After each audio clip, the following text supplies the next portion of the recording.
अस्सलाम वालेकुम। पिछली वीडियो में हमने question number 1 till question number 30 MCQ solve किए थे। इस वीडियो में हम question number 1 short question answer section B से स्टार्ट करेंगे। तो फर्स्ट क्वेश्चन है हमारे पास short, how is asthma characteristics, यानी कि एस्थमा होता क्या है। एस्थमा क्या होता है? शॉर्टनेस ऑफ ब्रेथ, यानी कि सांस लेने में मसला होता है, शॉर्टनेस ऑफ ब्रेथ। उसके अलावा क्या होता है? चेस्ट टाइटनेस और पेन, यानी कि चेस्ट टाइट होता है और पेन होता है। wheezing when exhaling when which is a common sign of asthma and chest.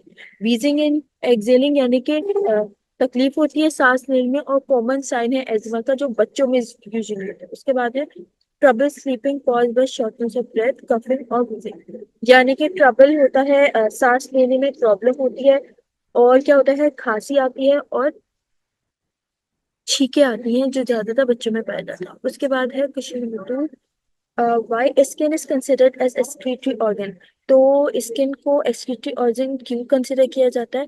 Skin को एक्सक्रीटरी ऑर्गन इसलिए कंसिडर किया जाता है, the skin plays a role in excretion through the production of sweat by sweat glands, यानी कि जो skin है वो एक्सक्रीट करती है स्वेट को, किसके थ्रू? स्वेट ग्लैंड्स के, इसलिए उसको क्या बोलते हैं? Excretory organ. एक्सक्रीटरी ऑर्गन का मतलब क्या होता है? वो ऑर्गन जो कोई चीज रिलीज करी है, कोई चीज एक्सक्रीट करी, तो इसलिए स्किन को एक्सक्रीटरी ऑर्गन बोलते हैं। वाई? बिकॉज वो प्रोड्यूस करता है स्वेट। और स्वेट का फायदा क्या होता है? Sweating eliminate excess water and salt as well as a small amount of urea, a by product of protein catabolic, यानी कि स्वेटिंग जो होती है वो वाटर को और सॉल्ट को एलिमिनेट करती है वजह से। अगर जो स्वेट का जो सॉल्टी नेचर होता है, क्योंकि वो वाटर को एक्सक्रीट आउट करती है, और उससे फायदा क्या होता है? स्वेटिंग से, स्वेटिंग का फायदा ये होता है कि उससे हमारी बॉडी का टेम्परेचर लो हो जाता है, जिसकी वजह से आउटसाइड का जो, बाहर का जो टेम्परेचर होता है वो हमारी बॉडी को नुकसान नहीं पहुंचाता पाता। इस तरह जो प्रोटीन कैटाबॉलिज्म है, हमारे जो सिस्टम है, वो डैमेज नहीं हो पाते। ये सब स्वेटिंग से मुमकिन हो पाता है। उसके बाद है वाई होम्योस्टेसिस इज रिक्वायर्ड। तो होम्योस्टेसिस क्यों जरूरी होता है? Homeostasis is required. The purpose of homeostasis is to maintain the purpose of homeostasis is to maintain the established internal environment without being overcome by external stimuli that exist to disrupt the balance. यानी कि homeostasis का काम क्या होता है? Maintain करना होता है इंटरनल इन्वायरमेंट को, यानी कि जो बॉडी के अंदर जो सिस्टम चल रहे हैं, जो चीजें चल रही हैं, उसको मेंटेन करना without being overcome by external stimuli that exist to disturb the balance, और बगैर जो है एक्सटर्नल स्टिमुलाई उसको डैमेज नहीं कर पाता, उसके बैलेंस को खराब नहीं कर पाए। और हेमियोस्टेसिस क्या होता है? जो बॉडी के सिस्टम जो चल रहे हैं, अब अगर जो वो सिस्टम में कोई चेंजेस आ जाए तो फिर वो डिस्ट्रप्शन कॉज हो सकती है, वो हमारे लिए नुकसान होगी। तो ये जो इंटरनल इन्वायरमेंट है उसको बोलते हैं होम्योस्टेसिस, जो बजाय हमें दिख नहीं रहा होता लेकिन हमारी बॉडी के अंदर चल रहा होता है, जो कि एक बैलेंस मेंटेन करता है। उसके बाद है question number 4, right the difference between chemical and nervous coordination. तो केमिकल और नर्वस कोऑर्डिनेशन में क्या फर्क है? It is comprise of gland and hormones. Chemical coordination किससे मिलकर बनती है? ग्लैंड्स और हॉर्मोन से। और नर्वस कोऑर्डिनेशन यानी कि ग्लैंड जो हार्मोन सिक्रीट करते हैं उससे होती है केमिकल कोऑर्डिनेशन। ये केमिकल होता है इसलिए आप इससे याद रख सकते हैं। उसके बाद है nervous coordination, it is comprised of nervous brain and spinal cord. तो नर्वस कोऑर्डिनेशन किससे होती है? ब्रेन से, नर्व ब्रेन से और स्पाइनल कॉर्ड से। जो ब्रेन होता है वो सेंट्रल नर्वस सिस्टम कॉज कराता है, और जो स्पाइनल कॉर्ड होता है वो क्या कराता है? पैराफेरल नर्वस सिस्टम, पीएनएच से बोलते हैं। तो ये क्या है? इन नर्वस कोऑर्डिनेशन। ठीक है, नर्वस कोऑर्डिनेशन याद रखना आपने ब्रेन और स्पाइनल कॉर्ड की मदद से हो रहा है। केमिकल कोऑर्डिनेशन हो रहा है ग्लैंड और हार्मोन्स की मदद से। उसके बाद है information is transmitted as chemical signal. तो जो केमिकल कोऑर्डिनेशन में इंफॉर्मेशन किसके थ्रू ट्रांसमिट होती है? केमिकल सिग्नल्स के थ्रू पास होती है। जो हॉर्मोन्स होते हैं, ग्लैंड्स होते हैं, वो किसके थ्रू होता है? केमिकल सिग्नल्स के थ्रू होता है। और नर्वस कोऑर्डिनेशन में क्या होता है? The information is transmitted in the formation of electrical signals, यानी कि जो इंफॉर्मेशन होती है वो इलेक्ट्रिकल सिग्नल्स के थ्रू ट्रांसमिट होती है। इलेक्ट्रिकल सिग्नल्स यानी कि इम्पल्स, जिसको हम इम्पल्स भी बोलते हैं, उसके थ्रू पास होती है नर्वस कोऑर्डिनेशन में। केमिकल कोऑर्डिनेशन में केमिकल के थ्रू पास होती है, सिंपल। उसके बाद है transmission of information is slow. Information slow होती है क्यों होती है? क्योंकि वो केमिकल के थ्रू होती है तो उसको ट्रांसमिट होने में टाइम लगता है। लेकिन जो नर्वस कोऑर्डिनेशन होती है वो फास्ट से होती है। क्यों? क्योंकि वो इम्पल्स होती है, वो इलेक्ट्रिकल सिग्नल होती है। इलेक्ट्रिकल सिग्नल जो होती है वो कुछ सेकंड्स में ट्रांसमिट हो जाती है, कुछ मिली सेकंड्स में, इवन सेकंड से भी कम में। लेकिन केमिकल कोऑर्डिनेशन को थोड़ा टाइम लगता है। लेकिन उसके बाद क्या है, transmission of chemical signal does not require any reset time, it is study and persistent. यानी कि ये क्या होता है, ये स्टडी होता है, परसिस्टेंट होता है, यानी कि लगातार हो रहा होता है क्या, केमिकल कोऑर्डिनेशन। उसके अलावा है नर्वस कोऑर्डिनेशन। तो once an electrical impulse is generated in a cell and transmitted, the cell will take some time to reset its mechanism before it can generate and transmit a new impulse. यानी कि nervous coordination में क्या होता है, जब एक बार impulse transmit हो गई, इम्पल्स ट्रांसमिट हो गई, तो उसके लिए उसके बाद क्या होगा, दोबारा से रीसेट करना होगा मैकेनिज्म को, ताकि वो दोबारा ट्रांसमिट कर सके न्यू इम्पल्स को। लगातार खुद ब खुद नहीं होता रहेगा, उसको करना पड़ेगा। लेकिन जो केमिकल कोऑर्डिनेशन होती है वो ऑटोमेटिकली हो जाती है। उसके बाद है व्हाट इज एपिलेप्सी। एपिलेप्सी क्या होता है? तो moving on next question, what is epilepsy? Epilepsy happens as a result of abnormal electrical brain activity, also known as seizure, kind of like an electrical storm inside your head. यानी कि epilepsy क्या होता है, electrical जो brain abnormality होती है, ये electrical जो ब्रेन एक्टिविटी होती है हमारी, वो एबनॉर्मल होना शुरू हो जाती है। यानी कि वो उस तरह काम नहीं करती, जो चीज जिस तरह काम कर रही है अगर वो उसके अगेंस्ट काम करना शुरू करती है, इट मीन्स कि वो एबनॉर्मल। तो इट मीन्स कि उसके अंदर सीजर्स आना शुरू हो जाते हैं, यानी कि बॉडी को झटके पड़ना शुरू हो जाता है। और काइंड ऑफ लाइक इस electrical storm inside your head, यानी कि आपके हेड में इलेक्ट्रिकल स्टॉर्म आना शुरू हो जाता है, आपके दिमाग में चेंजेस आनी शुरू हो जाती है। And because your brain control so much a lot of different things can go wrong. यानी कि आपका ब्रेन जो है इतनी सारी चीजों को कंट्रोल करता है कि फिर जब कोई सीजर आता है या कोई भी झटका पड़ता है तो आपकी बहुत सारी चीजें गलत तरीके से काम करना शुरू कर देती है। You may have a period of unusual behaviour, feeling and sometimes loss of awareness. यानी कि लॉस ऑफ अवेयरनेस, आपको कुछ पता नहीं चलता और आप अनकंट्रोलेबली कुछ गलत कर रहे होते हो, like you don't have control over yourself. So that's what you call epilepsy. बस आपने याद रखना कि इसमें सीजर्स पड़ते हैं और इलेक्ट्रिकल स्टॉर्म आता है आपके हेड में, और क्या होता है, unusual behave feeling and sometimes loss of awareness. ये कुछ पॉइंट्स है, ये आपको याद रहेंगे, तो अगर आप कुछ भूलोगे भी तो आपको याद आ जाएगा। उसके बाद है क्वेश्चन नंबर,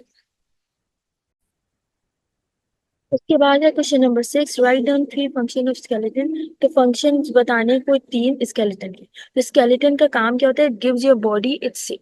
आपकी बॉडी को शेप देता है, आपकी बॉडी को एक स्ट्रक्चर देता है स्केलेटन। उसके बाद है इट अलाउज मूवमेंट, यानी कि ये मूवमेंट को अलाउ करता है। अगर आप मूव कर पा रहे हो so just because of skeleton, अगर जो स्केलेटन ना हो तो आप मूव भी नहीं कर पाओगे। आपकी बॉडी जो होगी किसी को पर्टिकुलर शेप में होगा, एक रैंडम, जैसे स्नेक होता है उसका कोई शेप नहीं होता, वो सिर्फ एक रेंग रहा होता है, तो वैसा हो जाएगी। तो शेप कौन दे रहा है, स्केलेटन दे रहा है। मूवमेंट भी कौन करा रहा है, स्केलेटन करा रहा है। उसके बाद blood cell, it means blood cell बनाता है, यानी कि जो WBC RBC, ये हमारी किस में बनती है, बोन मैरो। बोन मैरो कहाँ मौजूद होती है, हमारी बोन में मौजूद होती है। It provides protection for your organs and stores minerals.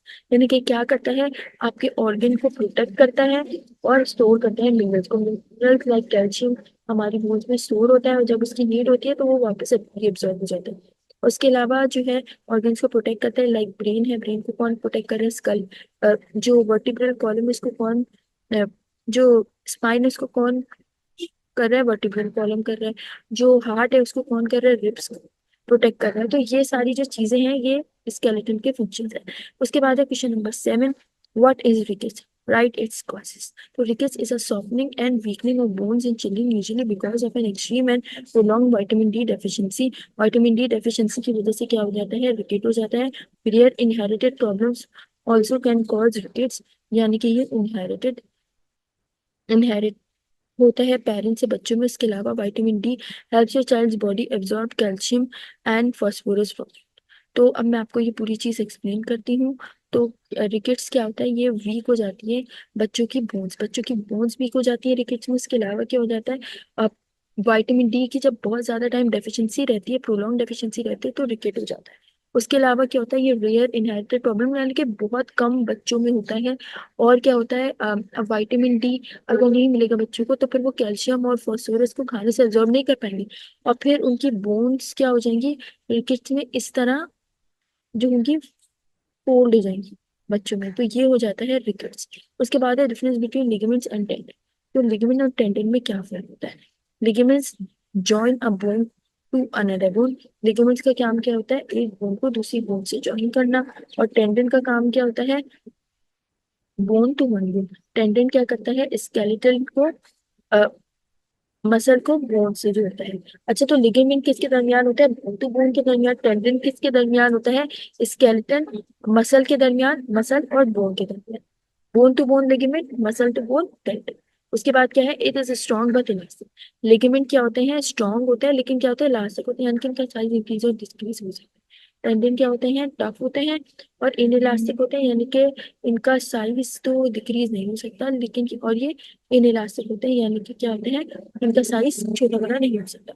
इस modification of yellow elastic tissue with some collagen fibre. यानी कि क्या होता है? येलो इलास्टिक टिश्यूज होते हैं और सम कोई कुछ कोलेजन फाइबर्स होते हैं। कोलेजन फाइबर्स क्या होते हैं? It's a type of connective tissue. उसके बाद क्या है? Modification of white fibrous tissue. तो जो वाइट फाइब्रस टिश्यू होते हैं वो मिलकर टेंडन बनाते हैं। उसके बाद है फिब्रोब्लास्ट लाई स्कैटर्ड। फिब्रोब्लास्ट क्या होते हैं? स्कैटर्ड लाई हुए होते हैं। फिब्रोब्लास्ट लाई ऑलमोस्ट कंटिन्यू स्ट्रीम।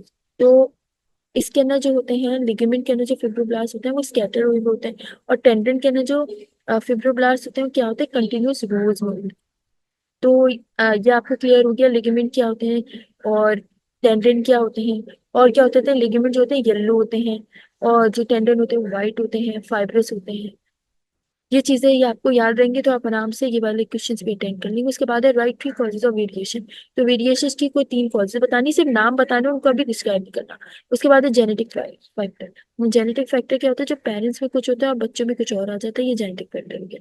उसके बाद है इन्वायरमेंटल फैक्टर, यानी कि वो फैक्टर जो इन्वायरमेंट की वजह से हो। अगर जो इन्वायरमेंट में गर्मी ज्यादा है तो लोगों की स्किन कलर ब्लैक हो जाता है, वो मेलनिन ज्यादा, मेलानोसाइट ज्यादा प्रोड्यूस हो जाता है। उसके बाद है रैंडम फैक्टर। कोई भी रैंडम फैक्टर हो सकता है, किसी को चोट लग जाए, किसी को कुछ हो जाना, तो ये वेरिएशन उनके ना चेंज की वजह बनते हैं। तो ये सारी वो चीजें वजूहत है जिनकी वजह से वेरिएशन कॉज हो सकती है। उसके बाद है relate artificial selection and natural selection. तो आर्टिफिशियल सिलेक्शन और नेचुरल सिलेक्शन को हम रिलेट कैसे करेंगे? Artificial selection is distinct from natural selection is that it describes selection applied by humans in order to produce genetic change। यानी कि जो artificial selection वो होता है जो ह्यूमंस खुद से कर रहे होते हैं, आर्टिफिशियली हो रहा होता है, जिससे वो जेनेटिकली चेंज कर सके। उसके अलावा आर्टिफिशियल सिलेक्शन क्या होता है? वो इम्पोज होता है। वो मतलब हम खुद से कर रहे होते हैं, इम्पोज कर रहे होते हैं। तो ट्रेड और trait being selected are known, where natural selection they have to be inform. यानी कि आर्टिफिशियल सिलेक्शन हम अपनी मर्जी से चेंज कर सकते हैं अगर हमें कोई चीज समझ नहीं आ रही, लेकिन जो इनहेर तो सॉरी नेचुरल सिलेक्शन होती है उसके अंदर हम कोई चेंजेस नहीं ला सकते। वो सिलेक्शन जो होती है वो इन्फर्ड हो चुकी होती है, मतलब वो हो चुकी होती है ऑलरेडी। उसके अंदर हम कोई चेंजेस भी नहीं ला सकते, ना उसके अंदर हम कोई जेनेटिकली चेंज कर सकते हैं। उसके बाद है question number 11। Write down three methods to control air pollution. तो एयर पोल्यूशन के जो है तीन मेथड्स बताने कि किन किन वजूहत की वजह से एयर पोल्यूशन होती है। तो reduce the number of trips you take in a car. यानी कि हम कार की जो ट्रिप्स है उनको कम कर सकते हैं, हम पब्लिक ट्रांसपोर्ट को यूज कर सकते हैं, इससे एयर पोल्यूशन जो होगी वो कम हो जाएगी। ट्रिप्स को रिड्यूस कर सकते हैं। उसके बाद है रिड्यूस और एलिमिनेट फायर प्लेस और वुड स्टोव यूज। यानी कि जो आग जलाने वाले जो चीजें हैं, लकड़ी जलाने वाले, उस चीज को हम एलिमिनेट कर सकते हैं, उसे कम कर सकते हैं। हम इलेक्ट्रिकल जो है चूल्हों को यूज कर सकते हैं, इससे गैस जो होगी, एयर पोल्यूशन कम होगी। उसके बाद avoid burning leave trash and other material. यानी कि हमें कोशिश करनी चाहिए कि हम ये जो कचरा जला रहे होते हैं लोग, लीव्स हो गए, ट्रैश हो गए, अदर मटेरियल्स, इनको जलाने से गुरेज करनी चाहिए, इनको नहीं जलाना चाहिए। उसके बाद है avoid using gas powered lawn and gardening. यानी कि कोशिश करनी चाहिए कि जो गैस पावर्ड लॉन होते हैं, जो जो गैस के जरिए जो चीजें यूज की जाती हैं उनको कम किया जाए, और कोशिश करें कि हम वो ऑल्टरनेटिव यूज करें जिससे एयर पोल्यूशन कम से कम। उसके बाद है question number 12। Define ecosystem. Ecosystem क्या होता है? Define ecosystem describe is biotic component and result. तो उसके बायोटिक कंपोनेंट्स वगैरह बताएं। इकोसिस्टम होता क्या है सबसे पहले मैं आपको ये बताऊंगी। Ecosystem includes different communities of plant, animal and microbes together with their physiochemical environment। यानी कि इकोसिस्टम में क्या चीजें इंक्लूड होती हैं? प्लांट्स भी इंक्लूड होते हैं, एनिमल भी इंक्लूड होता है, माइक्रोब्स भी इंक्लूड होते हैं। ठीक है। और ये क्या होता है, एक फिजियोकेमिकल एनवायरनमेंट बनाते हैं जिसमें कुछ चीजें जो मूव कर सकती हैं, जो सांस ले सकती हैं, वो भी इंक्लूड होती हैं, जो नहीं मूव कर सकती, नहीं सांस ले सकती, वो भी इंक्लूड होती है। माइक्रोब्स हैं, वो हमें दिख नहीं रहे होते, लेकिन फिर भी वो इसके अंदर इंक्लूड होते हैं। प्लांट्स हैं जो मूव नहीं कर रहे होते, वो भी इसके अंदर इंक्लूड होते हैं। एनिमल्स वो मूव भी कर सकते हैं, वो सब कुछ कर सकते हैं, तो इसलिए क्या है, वो भी एक पूरे इकोसिस्टम का पार्ट है। उसके बाद है टाइप्स बतानी है। It consist of two major component, biotic और living components, and non biotic और नॉन लिविंग। यानी कि जो बायोटिक लिविंग कंपोनेंट्स क्या होती हैं, जो क्या हो, जो जिसके अंदर प्लांट्स हो, एनिमल्स हो, डिकम्पोजिस वगैरह हो। और नॉन बायोटिक जो कि नॉन लिविंग चीजें हो। ये अब आपको क्लियर हो गया होगा। लिविंग थिंग्स किसके अंदर, लिविंग कंपोनेंट्स बायोटिक के अंदर आते हैं, और नॉन बायोटिक के अंदर क्या आते हैं, नॉन लिविंग कंपोनेंट्स। उसके बाद है biotic components. Biotic components include mind, plants, animals and decomposer, यानी कि वो चीजें जो सांस ले सकती हैं, जो मूव कर सकती हैं, कुछ भी कर सकती हैं, वो बायोटिक कंपोनेंट्स में आती हैं, जो कि लिविंग के अंदर शामिल होती है। उसके बाद है क्वेश्चन नंबर, और इस तरह अब आपको समझ में आ गया बायोटिक क्या होता है। और जब बायोटिक और नॉन बायोटिक मिल जाते हैं तो वो बनाते हैं इकोसिस्टम। उसके बाद है question number 13। What is interaction? Interaction क्या होता है? Interaction is an ecosystem occur between organism and themselves, an organism and the collection, organism and the environment। यानी कि वो इंटरेक्शन क्या होता है, इकोसिस्टम और ये जो ऑर्गेनिज्म होते हैं और उनके दरमियान जो इंटरेक्शन होता है उसको बोलते हैं इंटरेक्शन बोलते हैं उसे। जो मतलब क्या हो, उनके दरमियान जो कनेक्शन, उसको बोल सकते हैं। This interaction are important for the health of the ecosystem. यानी कि ये जो कनेक्शन है, ये इंटरेक्शन बहुत इंपॉर्टेंट है किसी भी इकोसिस्टम को बनाने के लिए। अगर ये इकोसिस्टम ना हो तो जो वो इंटरेक्शन अच्छे से बिल्ड नहीं हो पाएगा, इकोसिस्टम ही सही से बिल्ड नहीं हो पाएगा अगर ये इंटरेक्शन इससे। उसके बाद ecosystem are the collection of all the living things called biotic factor and non living things called abiotic factor. यानी कि इकोसिस्टम क्या है, सारे लिविंग थिंग्स जो कि बायोटिक में आ गए, और क्या होगा, नॉन लिविंग थिंग्स जो एबायोटिक में आ गए, इनको मिला के इकोसिस्टम बनता है। और क्या होता है ये इकोसिस्टम जो होता है, हेल्थ ऑफ इकोसिस्टम के लिए इंटरेक्शन बहुत इंपॉर्टेंट है। अगर तो जानवरों के दरमियान कोई इंटरेक्शन नहीं होगा तो अच्छा इकोसिस्टम भी बिल्ड नहीं हो सकता। उसके बाद है question number 14। Define photosynthesis and respiration. तो फोटोसिंथेसिस और रिस्पिरेशन में क्या फर्क होता है? फोटो सिस्टम होता है एक एनाबॉलिक प्रोसेस, यानी कि जो कि एक्टिव होगा। कैटाबॉलिक होता है रिस्पायरेशन, ठीक है, जिसमें एनाबॉलिक में कोई चीज बन रही है, कैटाबॉलिक में कोई चीज टूट रही है, तो वो हो गई कैटाबॉलिक। आपको पता होना चाहिए एनाबॉलिक क्या प्रोसेस होता है, कैटाबॉलिक क्या होता है। इनके सैंपल्स भी आपसे पूछे जा सकते हैं एमसीक्यूज में। उसके बाद है synthesis of food from simple inorganic substance. यानी कि अगर हम सिंपल इनऑर्गेनिक सब्सटेंस से फूड बना रहे हैं तो वो क्या होगी, फोटोसिंथेसिस। लाइक कार्बन डाइऑक्साइड है वो आप एयर से ले रहे हो, सनलाइट है वो एक इनऑर्गेनिक सब्सटेंस है, वाटर है वो एक वाटर है वो आप सॉइल से ले रहे हो। ये सारी चीजें क्या है, ये सारी चीजें इनऑर्गेनिक सब्सटेंसेस है जिनके थ्रू फोटोसिंथेसिस होता है। तो ये आपने याद रखना, फोटोसिंथेसिस के लिए इनऑर्गेनिक चीजों का यूज होता है। और उसके कॉन्ट्रेरी जो रिस्पायरेशन होता है उसमें breaking down of food into inorganic substance. यानी कि अब रिस्पायरेशन में इसका उल्टा हो रहा है कि फूड को, यानी कि ऑर्गेनिक सब्सटेंस को इनऑर्गेनिक में ब्रेक किया जा रहा है। उसके बाद है रिक्वायर्ड लाइट एनर्जी। फोटोसिंथेसिस के लिए लाइट एनर्जी की जरूरत होती है, यानी कि उसके लिए जरूरी है सनलाइट को ना। अगर सनलाइट मौजूद नहीं होगी तो फोटोसिंथेसिस नहीं हो सकती। लेकिन रिस्पायरेशन के लिए क्या होता है, does not require light energy. यानी कि रिस्पायरेशन के लिए लाइट एनर्जी की जरूरत नहीं होती। वो नाइट में भी हो सकता है, डे टाइम में भी हो सकता है, लेकिन फोटोसिंथेसिस सिर्फ डे टाइम में ही हो सकता है। उसके बाद यूजेस कार्बन डाइऑक्साइड गैस। तो फोटोसिंथेसिस में क्या होता है, कार्बन डाइऑक्साइड गैस को यूज किया जाता है। जो मैंने आपको बताया प्लांट की एग्जांपल, वो क्या करता है, एटमॉस्फेयर से कार्बन डाइऑक्साइड को एब्जॉर्ब करता है, जिसकी मदद से क्या होता है, वाटर को ब्रेक करके फूड बनाया जाता है। तो क्या होता है, कार्बन डाइऑक्साइड की मदद से होता है फोटोसिंथेसिस। और रिस्पायरेशन किसकी मदद से होता है, occurs in all living organisms uses oxygen gas. तो रिस्पायरेशन में क्या होता है, ऑक्सीजन गैस को यूज किया जाता है फूड को तोड़ने के लिए, ठीक है। जो क्या होता था, एरोबिक रिस्पायरेशन हो गया, एनएरोबिक रिस्पायरेशन, ये सब क्या है, ऑक्सीजन की मदद से हो रहा है। और फोटोसिंथेसिस कार्बन डाइऑक्साइड की मदद से हो रहा है। उसके बाद है रिलीज ऑक्सीजन गैस।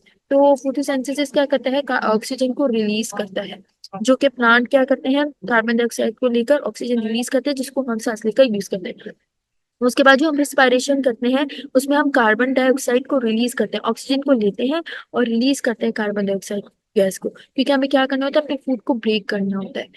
जो हमने ऑर्गेनिक फूड खाया होता है हमें इसको इनऑर्गेनिक में ब्रेक करना होता है। उसके बाद है takes place during day time chlorophyll is required, यानी कि डे टाइम में क्या होता है क्लोरोफिल रिक्वायर्ड होता है, क्योंकि ये डे टाइम हो रहा है तो लाइट जो होती है सनलाइट वो जाके डायरेक्ट लीज पे पड़ती है और लीज में क्या मौजूद होते हैं क्लोरोफिल। अगर जो क्लोरोफिल मौजूद ना हो तो प्रॉब्लम हो सकती है। इसके बाद takes place all the time chlorophyll not required, यानी कि क्लोरोफिल की जरूरत नहीं होती इसमें।